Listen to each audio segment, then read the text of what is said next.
کہتے ہیں کسی سلطنت کے ایک بادشاہ بڑا طاقتور اور بڑی شان و شوکت والا تھا. اسے اپنی عظیم الشان سلطنت، سونا، اگلتی زمین، ہیرے جواہرات اور خزانہ و بڑا ناز تھا. برسوں کی محنت سے اس نے اپنے اقتدار کو بڑا مضبوط کر دیا. اب اسے کسی دشمن کا خطرہ بھی نہیں تھا. ایک روز اپنے سلطنت کا دورہ کر رہا تھا. وزیر اور کچھ درباریوں کے علاوہ کچھ محافظ بھی اس کے ساتھ تھے. بادشاہ کو شہر کا چکر لگانا بڑا پیارا تھا. شان و شوکت کے مظاہرے کے ساتھ ساتھ کچھ فریادیوں کی داد رسی کا موقع بھی مل جاتا. کوئی فریاد کرتا، کوئی تکلیف ہوتی تو دور کر دیتا. واپسی پر محل کے قریب اسے ایک فقیر نظر آیا جو پرانے کپڑوں میں ایک سائڈ پر بے نیاز بے پرواہ ہو کر بیٹھا تھا. بادشاہ نے نرم لہجے میں دریافت کیا، اپنی کوئی ضرورت بتاؤ تاکہ میں اسے پورا کر سکوں. فقیر کی ہنسی نکل گئی. بادشاہ نے قدرے سختی سے پوچھا، اس میں ہنسنے کی والی کیا بات ہے؟ اپنی خواہش بتاؤ، میں تمہیں ابھی مالا مال کر دوں گا. فقیر نے کہا، بادشاہ سلامت، پیشکش تو آپ ایسے کر رہے ہیں جیسے میری ہر خواہش پوری کر سکتے ہو.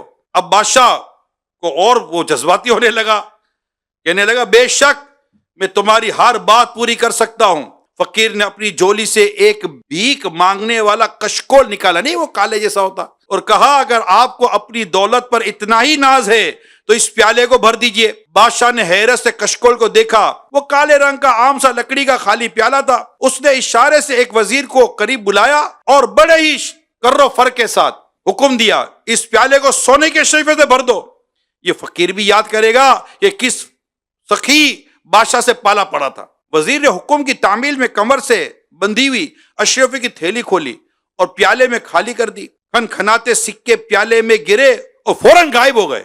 وزیر نے حیرت سے پیالے میں جھانکا، پھر ایک اور تھیلی کھولی اور پیالے میں ڈال دی. اس بار بھی سکے غائب ہو گئے. بادشاہ کے اشارے پر وزیر نے سپاہیوں کو بھیجا کہ محل میں رکھی اشرفیوں کی کچھ تھیلیاں لے آئیں. وہ تھیلیاں بھی خالی ہو گئی، مگر پیالہ ویسا کے ویسا خالی رہا. یہ سب دیکھ کر بادشاہ نے خزانے سے سچے موتی کی بوریاں منگوائیں، وہ بھی خالی ہو گئی. اب کی بار بادشاہ کا چہرہ لال پڑ گیا. اسے ضدی لہجے میں وزیر سے کہا، اور بوریاں منگواؤ، جو کچھ بھی ہے اس پیالے میں ڈال دو، اسے ہر حال میں بھرنا چاہیے. وزیر نے ایسا ہی کیا. دوپہر ہو گئی لیکن پیالہ خالی رہا، کیونکہ جو چیز پیالے میں ڈالی جاتی وہ فوراً ہی غائب ہو جاتی اور پیالہ ویسے کا ویسے خالی رہتا. آخر شام ہو گئی. بادشاہ کے چہرے پر بے بسی اب نظر آنے لگی. اب وہ اس کو ہارا ہوا پن اس کا ظاہر ہونے لگا اور اس نے آگے بڑھ کر فقیر کا ہاتھ تھاما اور نظریں جھکا کر اسے معافی مانگی اور کہنے لگا، اے مرد درویش، اب تم ہی بتاؤ کہ اس پیالے میں ایسا کیا راز ہے جو یہ بھرتا ہی نہیں ہے. فقیر نے اب سنجیدگی کے ساتھ جواب دیا، اس میں کوئی خاص راز کی بات نہیں ہے بادشاہ سلامت.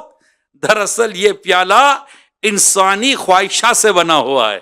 انسان کی خواہشات کبھی پوری نہیں ہو سکتی.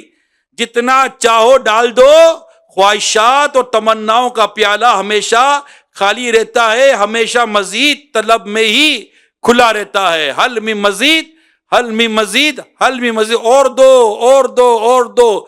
Wishes are unlimited. خواہشات کی کوئی حد نہیں ہوتی.